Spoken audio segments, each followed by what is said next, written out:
What's up, Warriors fans, and welcome back to Warriors Latest. As always, I am your host, Max Arizin. Big shout out to all you guys for liking, subscribing, and hitting that notification bell, as I do post new Warriors videos daily, and it does help the channel continue to grow as the season moves along. And also a huge shout out to Kalshi for sponsoring today's video, because on Kalshi, you could trade on anything, whether it be the weather, crypto, financial outcomes, any of the major sports leagues, you can trade on all of it. And because you're trading in a live market, meaning there is no house, you can trade in and out of your position at any time. Now, for me personally, I've had a lot of fun on Kalshi trading with the Spurs during their initial run to the finals and then switching over to the Knicks and trading on them, and I've done very well with that. Now, if you download the app today and use promo code FANARCHBASKETBALL, you could score $10 when you trade your first 10. So download the app and join in the fun with me. Now, we finally got a resolution to the whole Giannis trade saga. And I got to say, it was really a good idea that the Warriors steered clear of this whole drama because, you know what? The Heat gave up a lot to get Giannis. I believe it was Kel'el Ware, Jamie Jaquez, Tyler Hero, a number of draft picks. I want to double check. Giannis. It was a number of draft picks and I think some additional players. And it was just for Giannis and Bobby Porter. Now, Kasparis Jakunsnios. I don't know if I'm spelling that right, but they gave up a decent amount, but nothing too crazy. And it's just funny when you look at that trade. Yes, they gave up 3 draft picks. They gave up a bunch of good players, but looking at what the Warriors offered at the deadline, they could have gotten a better deal off the Warriors, but the Warriors did well to steer clear because of what they would have had to give up and how that would have affected the team as a whole. Because, look, giving up, I believe it was up to 4 first-round picks, Moses Moody, Draymond Green, and Jonathan Kuminga, just for Giannis. And you know what? I think they did the right move just to steer clear. There are so many other issues the Warriors have that they need to address that it's just not worth going after a big player like that who isn't going to move the needle to the point where he turns you into a title contender. Now, for Miami, what does this do for them? I couldn't tell you.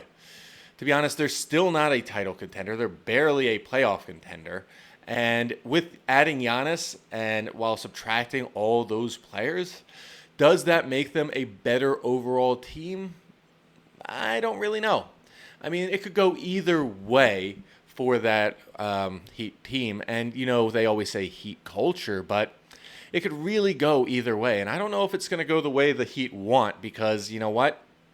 They gave up a lot. Now they have to go out and sign a bunch of minimum guys. So the Warriors did a great job of steering clear. And now that the Giannis domino has fallen, everything else in terms of free agency and the trade market can really open up because the Giannis saga is over. Now we can see what the Warriors are going to do. Now, we always thought they were going to be involved as maybe a third team because of Jimmy's Butler's contract and maybe would be able to acquire, if they're lucky, Jaylen Brown, but they ended up not doing that. And I am a little bummed, but maybe they could actually bounce back off of this. And potentially, because of those tough conversations the Celtics are going to have with Jaylen Brown, they could potentially just go out and get Jaylen Brown outright in exchange for some young players like a Moses Moody, like a Jimmy Butler, like a Brandon Pajemski, as well as multiple first-round picks. And next thing you know, you've got a star guard right next to Steph Curry. So there is one silver lining that could potentially happen now that Giannis is out of the picture. The dominoes are starting to fall, and trade and signing season is in full effect. But with that said, it is a very important day in the NBA offseason, as it is draft day. And with draft day upon us, we got to see.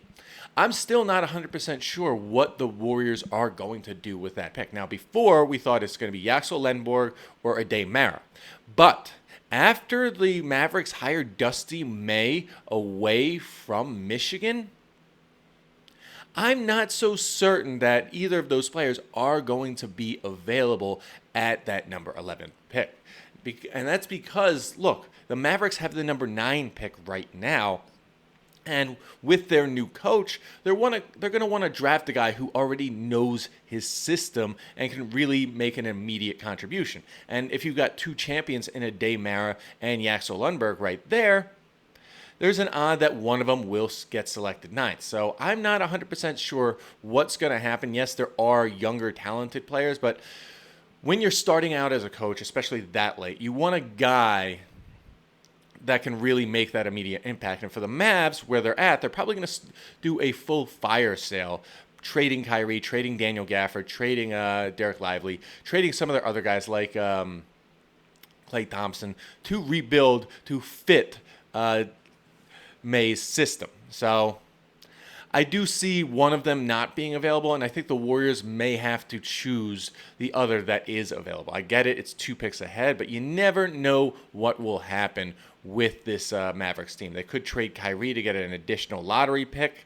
You're just not that sure because you know what? The Mavs are in flux, the Bucks are in flux, and anything could happen. So right now, I think the Warriors have to select the Michigan player that the Mavs don't select and just run with it if they decide to keep the pick. That being said, I think that gives them more options because the selection has been thinned to trade the pick to bring in a better player.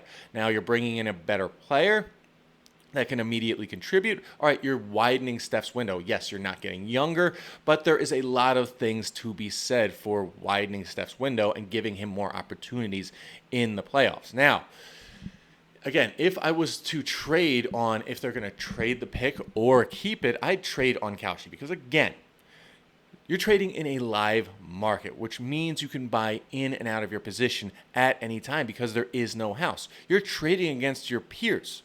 And they just go with the win. They go with their gut. They don't have what the house has in terms of just number crunching and all that. They're just going with what they see. And right now, the Warriors are trading. I want to double check on this, but I believe they're still trading at a 13% chance to trade the pick with a decent percentage to keep the pick. And you know what? If they're going based off of what happened with the Mavericks hire, I'd say it's more likely than not that they trade the pick and look for something, at least a more immediate upgrade than a guy that may not be ready for a couple years. But looking at it specifically with the NBA, let's get this up because this was very, very interesting. And pro basketball draft. And where are we?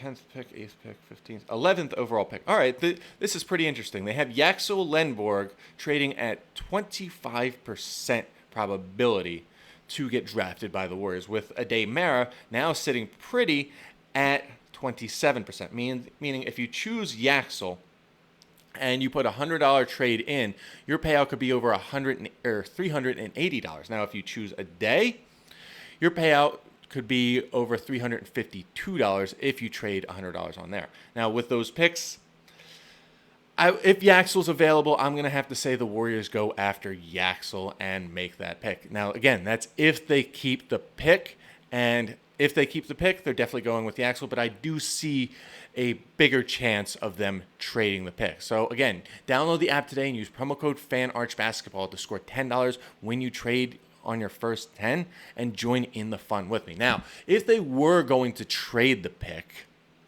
again, I still think there's a higher probability that they do trade the pick, but they trade it for a guy who's going to bring some immediate impact. And after what we heard the other day regarding Anthony Davis and him wanting a max contract, I think that's just a signal for the Wizards to say, hey, we love you. There's the door. And I think that's an opportunity for the Warriors to come in and say, all right, we'll offer you Jimmy Butler, the expiring contract, very large, as well as the 11th pick. That gives you an additional lottery pick to sort of fix or continue to bring youth to your roster after re-signing Trae Young to that very lucrative deal. Now, looking at it after Trae Young re-signed, it's pretty much a lock that the Wizards are going to draft A.J. DeBanza. And you know what? That's a good pick. I can't argue that. But getting an additional first rounder, especially in the lottery, in exchange for Anthony Davis, the Wizards would be sitting pretty, and the Warriors will get that big man that they've so desperately needed for the last few years. And on top of that, if they bring back Kristaps Porzingis, that does give them two very big twin towers to play at the same time that can really stretch the floor. So I do like this idea, and I think it's something to be seriously considered if the offer is out there and the Warriors do start to explore the trade market for the number 11 pick. Now, bottom line is, though, tonight we will see the Warriors' plans begin to unfold. Now, if they keep the pick, they got to make sure that they pick a guy who can make an immediate impact and who can really reinvigorate this very old Warriors team, because if they don't, it's going to be a long summer. And if they trade the pick, they need to find a way to get a guy who can make an immediate impact, like an Anthony Davis or another player like a Jaylen Brown. Because if they don't, they're going to be stuck in mediocrity for a very long time. Now, that's all we have today for Warriors Latest. As always, a big thanks to you guys for tuning in, liking, subscribing, and hitting that notification bell, as well as a big thanks to Couchy for sponsoring today's video. Again, if you download the app today and use promo code FANARCHBASKETBALL, you could score $10 when you trade your first 10. And if you have any ideas on who the Warriors should draft at number 11, based off of Dusty May being the new coach for the Mavs who draft at 9, or who they should trade the pick for, feel free to comment below, as I love hearing your ideas. And as always, go Dubs.